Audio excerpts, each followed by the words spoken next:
Hi guys, welcome to the Pakistani family entertainment. तो कैसे हैं आप? मेरा नाम है और खुर्रम। मेरा नाम है वजह। तो यार भारतीय वैज्ञानिकों ने भाई एंटी ड्रोन सिस्टम ऐसा नया निकाला कि भाई देखकर पूरी दुनिया के उड़ गए छक्के।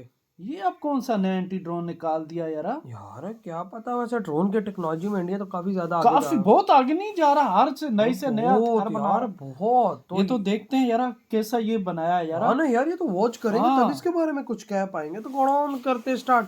शुरू करते दोस्त हमारी आज की कमाल की न्यूज सीरीज। अब तो यहाँ पर एक भारतीय कंपनी है, इन्होंने तो एक कमाल की टेक्नोलॉजी डेवलप कर अच्छा। दी है। दरअसल एक ऐसा लॉइटरिंग म्यूनिशन इन्होंने तैयार कर दिया कि इसका चाहे कोई जीपीएस भी हैक कर ले या फिर जैम कर दे, इसको कुछ फर्क ही नहीं पड़ेगा, क्या क्योंकि इसमें मतलब? एक क्या बोल अनोखी रहे हो? टेक्नोलॉजी डाल दी गई है। आखिर क्या है वो टेक्नोलॉजी, मैं आपको आगे इस वीडियो में बताऊंगा। एल&टी आईआईटी दिल्ली के साथ कोलैबोरेट करके अब एक IIT futuristic Delhi? 3D scanning sonar system को डेवलप करने जा रही है, जो कि हमारे फ्यूचरिस्टिक सबमरीन के लिए तो वरदान साबित होगा। अच्छा। इसके फीचर्स हम आपको आगे इस वीडियो में बताएंगे। भारत वैसे तो कह रहा है कि सैफरॉन या रोल्स रॉयस, इन दोनों के साथ मिलकर हम 5th जनरेशन फाइटर जेट का इंजन तैयार करेंगे, लेकिन हमने तो इन दोनों ही कंपनी को दुविधा में डाल दिया है और ये दोनों ही सस्पेंस में है कि आखिरकार क्या है भारत का डिसीजन, आखिरकार क्या है, मैं आपको आगे इस वीडियो में बताऊंगा। बांग्लादेश की तरफ से एक शॉकिंग अपडेट आई है। क्या? ये अब यूरो फाइटर को छोड़कर पाकिस्तान और चाइना द्वारा डेवलप किए गए JF-17 फाइटर जेट को प्रोक्योर करना चाहते हैं। अच्छा। आखिरकार इनकी करीबी काफी बढ़ती जा रही है पाकिस्तान के साथ। तो फिर देखना नेपाल की तरफ से एक बड़ी अपडेट आई है। हमने ये इनको मतलब मेड ये इन तो इंडिया रहा है, मतलब कुछ खबर AK-203 तो आई है। राइफल्स ऑफर की है और अब इंडिया के फाइनली ज्यादा देखेंगे कि खतरनाक कैसे भी। हाइपरसोनिक क्रूज मिसाइल का एयर टू एयर वेरिएंट बनाने के लिए भारत को 20 साल लग जाएंगे, और ये खुद डिफेंस एक्सपर्ट्स ने कहा है। सो काफी इंटरेस्टिंग आज की सीरीज होने वाली है, इसलिए प्लीज आप एंड तक देखिएगा।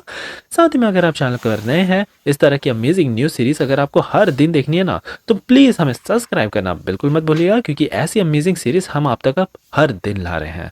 सो पहली खबर आ रही है एक भारतीय कंपनी डायनामिक्स टेक्नोलॉजी लिमिटेड की तरफ अच्छा, ये से। यहाँ पर तो Dynamics। इन्होंने एक पायनियरिंग पोजीशन हासिल कर ली है। Jet powered loitering munition system design किया है, जो जिसको तो जीपीएस सिस्टम की जरूरत ही नहीं है। VTOL क्या चील मतलब? इनके साथ कोलैबोरेट करके ये एक ऐसा लॉइटरिंग म्यूनिशन तैयार कर चुके हैं जो 80 किलोमीटर की रेंज ऑफर करता है।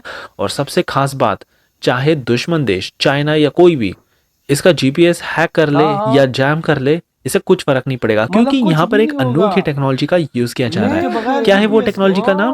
तो वो है वे पॉइंट गाइडेंस। बेसिकली यहाँ पर काफी एआई टेक्नोलॉजीज का यूज किया गया है। ये अपने सराउंडिंग एरियाज को पूरी तरह से पहचान लेता है। जैसे कि चील है ना, जिसको जीपीएस की जरूरत नहीं, ये पता है इसको हर एक चीज कहाँ पे क्या होने वाला है।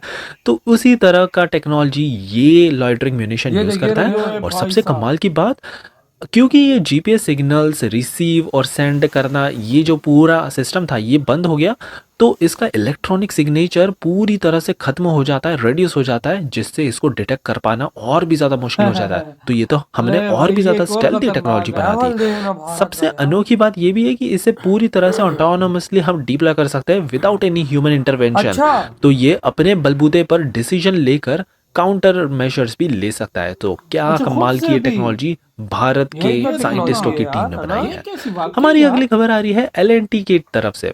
यहाँ पर इन्होंने आईआईटी दिल्ली के साथ कोलैबोरेशन कर लिया है for indigenous 3D scanning sonar development program. ये बेसिकली एक ऐसा कमाल का सोनार टेक्नोलॉजी डेवलप कर रहे हैं जो 3 डिमेंशनल होगा, पूरा मैप कर देगा अंडर वाटर का environment. Oil and gas, marine industries और नेवी में भी ये काफी कारगर साबित होगा।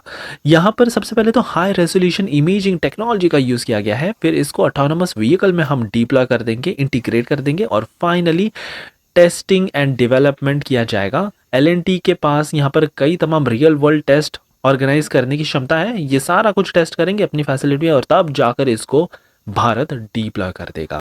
हमारी फिर अगली खबर आ रही है भारत के 5th generation fighter jet programme की तरफ से, एम का प्रोग्राम की तरफ से। अच्छा। यहाँ पर हम इंजन तो बनाना चाहते हैं, दो कंपनी को हमने ऑलरेडी बोल कर रखा है, सैफरॉन, रोल्स रॉयस। इन्होंने अपने अपने ऑफर भी पेश कर दिए, लेकिन हमने तो इनको पूरी तरह से कंफ्यूजन में ही डाल दिया है कि आगे क्या करना है, किसको सिलेक्ट करना है, क्या करना है, या इसके आगे तो कुछ तो भी डिसीजन फिर लिया ही जनरेशन नहीं यहाँ गया पे ले रहा है। है। वैसे मैं आपको ऑफर बता दूं तो सैफरॉन, ये जो फ्रांस की कंपनी है ना, इन्होंने काफी एग्रेसिव ऑफर अप्रोच किया है। इन्होंने यार, एक कहा बात कि हम बताऊं, आपको टेक्नोलॉजी ये ट्रांसफर भारत पूरा दे के देंगे, वैज्ञानिक बहुत यूनिक है, इंटेलेक्चुअल उनके प्रॉपर्टी ख्याल में। राइट्स हाँ भी ना, दे देंगे, इसी टेक्नोलॉजी न्यू के अंदर बंदा डेवलपमेंट पहचान भी ना इंजन सकता। प्रोग्राम के तहत। और यहाँ पर कोई भी आप पर एक्सपोर्ट रेस्ट्रिक्शन नहीं लगाएंगे। आपको कुछ मॉडिफिकेशन करना है तो करो, और फिर अगर आपको किसी दूसरे देश को बेचना है ये इंजन्स, वो भी आप बेच सकते हो। ये देना मैं आपको बता दूं कि ये एक बड़े वाह भाई। पावरफुल इंजन होंगे, 110 से लेके 130 किलो न्यूटन थ्रस्ट के पावर को ये जनरेट करेंगे। तो वहीं दूसरी तरफ रोल्स रॉयस, इन्होंने कहा है कि हम दोनों मिलकर इंटेलेक्चुअल प्रॉपर्टी राइट्स क्रिएट करेंगे और भारत के पास भी इसके राइट्स होंगे। इनके पास भी बहुत अच्छा खासा एक्सपीरियंस है। यूरो फाइटर टाइफून, ये जो फाइटर है जेट है ना, यहाँ पर इनके ही इंजन EJ200 को यूज़ किया जाता है। सो अब ये दोनों ही कंट्रीज भारत के कॉल का इंतजार कर रही है, और लग रहा है कि भारत ने इनको पूरी तरह से असमंजस में डाल दिया है कि आखिरकार आगे करना क्या है। हमारी अगली खबर बांग्लादेश की तरफ से आ रही है। यहाँ पर अब ये मिलिट्री मॉडर्नाइजेशन के लिए पाकिस्तान पर ज्यादा निर्भर होते हुए नजर आ रहे हैं। अच्छा। पहले तो ये बात कर रहे थे अच्छा। कि यूरो फाइटर टाइफून को हम अपने बेड़े में शामिल करेंगे, लेकिन अब पता चल रहा है कि ये तो इसका खर्चा उठा ही नहीं सकते, तो इसलिए ये चलेगा चाइना के पास, पाकिस्तान के पास। इन दोनों ने मिलकर JF-70 थंडर डेवलप किया है ना, इसको प्रोक्योर करने का अब ये सोचने लग गए, क्योंकि ये थोड़ा सस्ता इनको पड़ेगा। RD-33 इंजन सस्ता तो इसमें यूज पड़ेगा, किया जाता लेकिन है, चीज ही अच्छी ना हो और तो क्या फायदा। हाँ लगभग यार। 40 मिलियन पर यूनिट की चीज कॉस्ट होगा। शायद पड़ सकती है। वैसे ओवरऑल पैकेज यहाँ पर क्या होगा ये अभी तक फुल्ली डिसाइडेड नहीं है, लेकिन हाँ काफी हद तक बांग्लादेश अब इस फाइटर जेट पर बड़ा इंक्लाइंड है। काफी हद तक ये इनका ये सब काम भी कर देगा, जैसे air to air, air to ground missions को बैलेंस करना। सो देखने लायक होगा कि आखिरकार ये क्या कॉल लेते हैं। हाँ, हमारी अगली ये तो है। खबर एक इंडियन मेड AK-203 राइफल की तरफ से आ रही है, जो हम नेपाल आर्मी को एक्सपोर्ट करना चाहते हैं। अच्छा। 2001 से भारत INSAS राइफल ये देता जा रहा है नेपाली आर्मी को। अच्छा, और नेपाली यहाँ आर्मी से को। आप बड़ी ये बड़ी मत समझना गलती है कि भारत भारत को की। बड़ा फायदा हाँ हो रहा है, यार। इनफैक्ट भारत को तो घाटा हो रहा है।